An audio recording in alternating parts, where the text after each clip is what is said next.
Assalamualaikum warahmatullahi wabarakatuh. Bertemu lagi dengan saya Irma Malabeta, di mana kali ini saya akan menjelaskan tentang pengenalan dan penerapan Pancasila dalam kehidupan sehari-hari. Tentu Pancasila ini harus kita ketahui karena merupakan dasar negara Indonesia yang harus dijadikan pedoman sebagai kita sebagai masyarakat dalam bernegara. Jadi jangan lewatkan penjelasan berikutnya.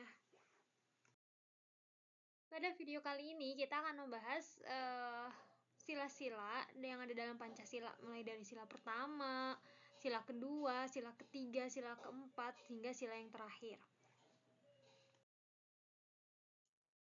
Yang pertama ada sila pertama tentunya yang berbunyi ketuhanan yang Maha Esa. Sila pertama dalam Pancasila yang berbunyi ketuhanan yang Maha Esa ini mengandung makna bahwa kita sebagai warga negara mengakui dan meyakini adanya Tuhan yang Maha Esa, serta menjalankan perintahnya sesuai dengan agama dan kepercayaannya masing-masing.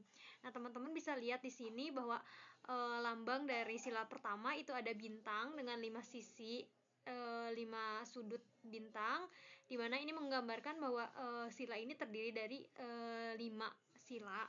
Lalu gambar selanjutnya teman-teman bisa lihat ada 6 agama yang ada di Indonesia, dimana untuk mengamalkan sila pertama ini kita harus mengakui dan meyakini agama yang ada di Indonesia ini. Salah satunya ada 6 agama yang ada di Indonesia.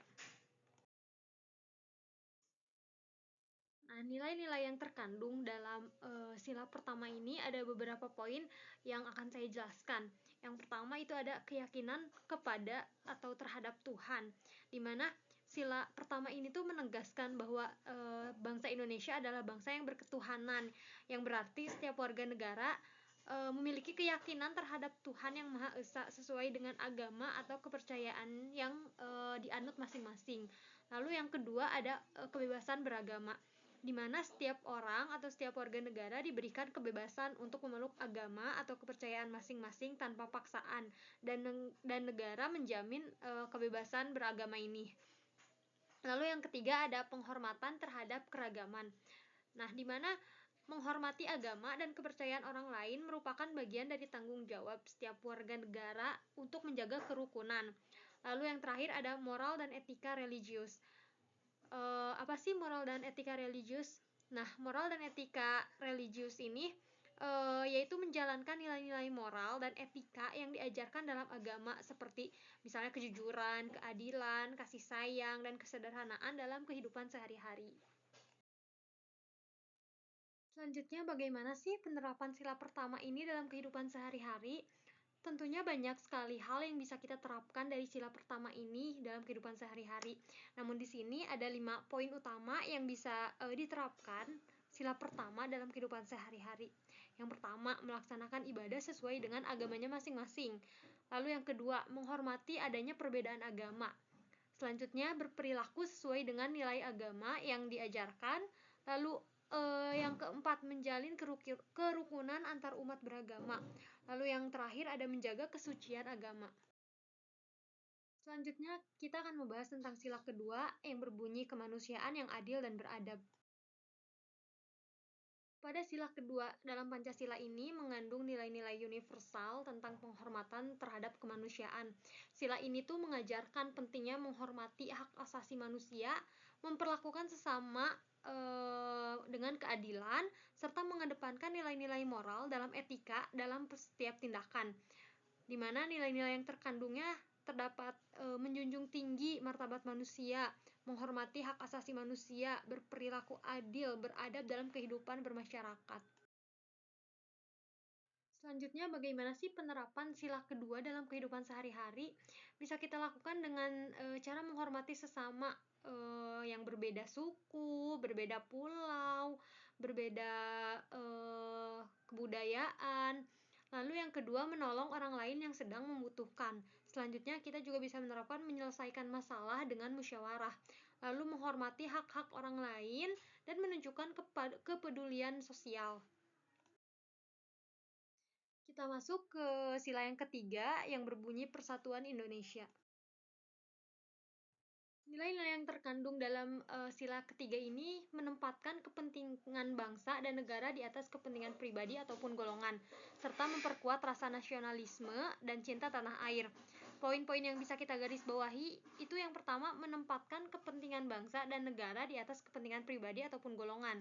Yang kedua mengutamakan rasa cinta tanah air dan menjaga keutuhan bangsa. Lalu yang ketiga kita menghormati keberagaman budaya, suku, agama sebagai kekayaan nasional. Lalu yang terakhir, memperkuat rasa nasionalisme dengan menjunjung tinggi simbol-simbol negara seperti bendera, lambang negara, dan lagu kebangsaan. Penerapan dalam kehidupan sehari-hari sila ketiga ini bisa kita lakukan dengan yang pertama kita mencintai tanah air kita, yang kedua kita gotong royong dalam kehidupan bermasyarakat, lalu yang ketiga menghormati adanya keberagaman, yang keempat mengutamakan kepentingan bangsa di atas kepentingan pribadi. Selanjutnya kita akan membahas sila yang keempat yang berbunyi kerakyatan yang dipimpin oleh hikmat kebijaksanaan dalam permusyawaratan perwakilan. Pada sila keempat ini, dijelaskan bahwa mengutamakan musyawarah untuk mencapai mufakat dalam pengambilan keputusan demi kepentingan bersama, di mana poin-poin yang terkandung dalam sila keempat ini, yang pertama menyelesaikan persoalan melalui musyawarah untuk mencapai mufakat, yang kedua mengutamakan kepentingan bersama di atas kepentingan pribadi, yang ketiga menghormati hasil keputusan yang telah disepakati secara kolektif. Lalu penerapan yang bisa kita lakukan, yang pertama musyawarah untuk mufakat, di mana mengutamakan dialog dalam menyelesaikan masalah keluarga, komunitas, ataupun organisasi, seperti yang teman-teman bisa lihat di gambarnya sedang diadakan rapat ya. Lalu yang kedua ada berpartisipasi dalam demokrasi, di mana kita menggunakan hak suara kita sebagai warga negara dalam pemilu secara bertanggung jawab. Lalu yang terakhir ada menerima keputusan bersama, di mana kita melaksanakan hasil musyawarah dengan lapang dada meskipun kita berbeda pendapat dengan keputusan yang dihasilkan. Selanjutnya kita masuk ke sila yang terakhir, di mana sila kelima ini melambangnya adalah padi dan kapas yang berbunyi keadilan sosial bagi seluruh rakyat Indonesia. Di mana pada sila kelima ini tuh mengandung arti bahwa mewujudkan kesejahteraan sosial yang adil dan merata bagi seluruh rakyat Indonesia. Nah, makna-makna yang terkandung di dalamnya itu yang pertama, mewujudkan kesejahteraan sosial yang adil dan merata bagi seluruh rakyat Indonesia. Yang kedua, menghilangkan adanya kesenjangan sosial dengan memberikan kesempatan yang sama bagi semua masyarakat. Lalu yang ketiga, menjaga keseimbangan antara hak dan kewajiban dalam kehidupan bermasyarakat. Lalu selanjutnya ada penerapan dalam kehidupan sehari-hari yang bisa dilakukan pada sila kelima ini. Yang pertama adalah bersikap adil, di mana kita tidak memihak dalam konflik dan memberikan hak sesuai dengan porsinya masing-masing. Lalu yang kedua ada kesejahteraan bersama, di mana kita mendukung program-program pemerintah seperti misalnya pendidikan gratis dan subsidi bagi masyarakat yang kurang mampu. Lalu yang terakhir ada partisipasi sosial, di mana kita aktif dalam kegiatan amal dan bakti sosial untuk membantu sesama masyarakat yang membutuhkan. Sekian yang bisa saya sampaikan mengenai penjelasan setiap sila-sila yang ada di dalam Pancasila dan bagaimana penerapannya dalam kehidupan sehari-hari.